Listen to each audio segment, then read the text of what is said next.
Welcome to the part of my house that has the most plants ever. So many plants. I had to take them all home because they were going to die. Otherwise, if I didn't take them home, they were at work. This is Alan, the aloe. It's very famous. But today, actually, I have a devotion for you guys.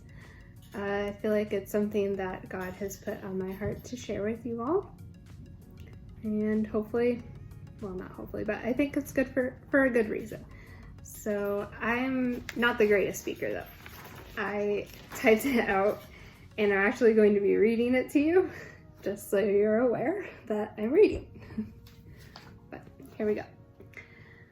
I don't know about you, but I'm definitely 100% positive that I'm an introvert. And when I learned that we were going to be shut in, I have to admit, I got a little excited.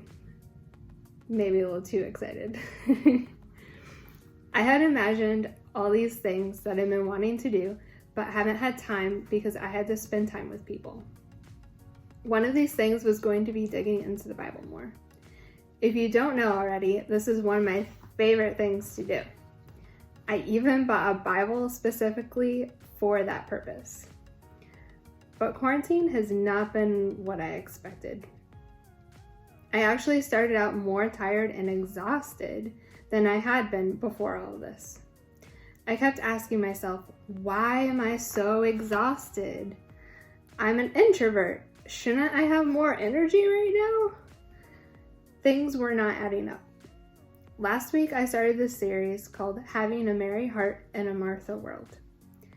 I don't know that I would particularly recommend this series, but it did get me thinking of the story of Martha and Mary in a way I didn't ever think of, and I don't think I'll ever forget.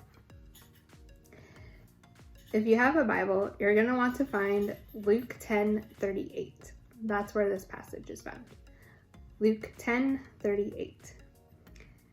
Pause this video if you need to, find a Bible, come back, whatever you need to do. But we're gonna go ahead and start reading it.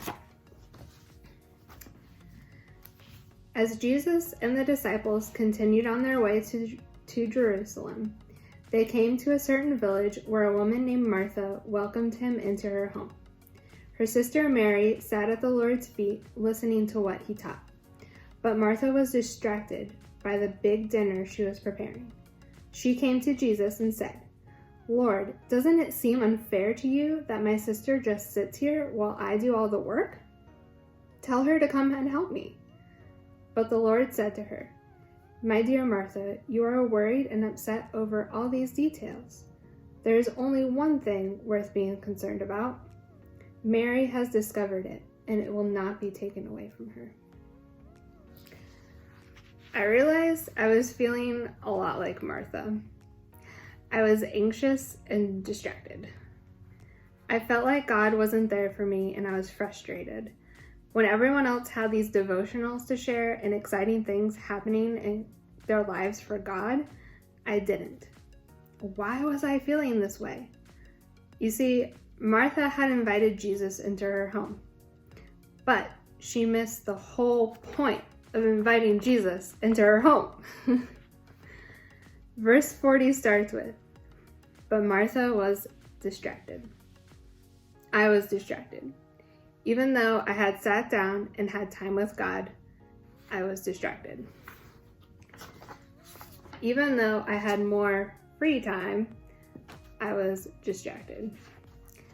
I felt like my phone was always making some kind of noise because people had more free time to talk to me. All those projects I wanted to get done kept going through my mind when I was supposed to be reading my Bible or praying. On top of all this, I'm still working. All of my free time had been replaced with more distractions. I would argue I even ended up with less free time than when quarantine started. In this passage we looked at, Mary knew what she needed. She knew she needed to cut out the distractions and focus on Jesus. I needed to be more intentional with my time with God. I wasn't physically or emotionally exhausted. I was spiritually exhausted. In youth group, we've just finished a series called Supernatural, where we learned about how the enemy attacks and how to gear up for battle.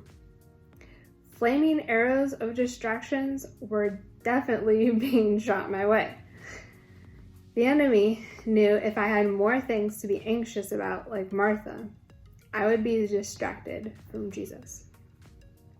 So I started to be more intentional with my time.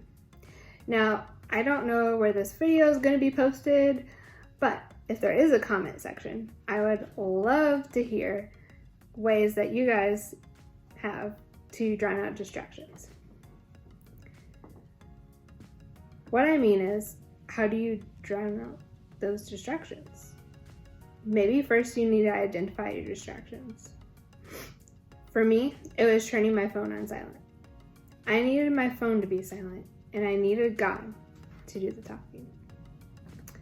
So that's all I have. I know it's not a really great ending, but I feel like that's all that God wanted me to share with you guys. And hopefully that helped. I miss you guys. I miss meeting on Sundays, and hopefully we can meet again soon. Guys, have a good day.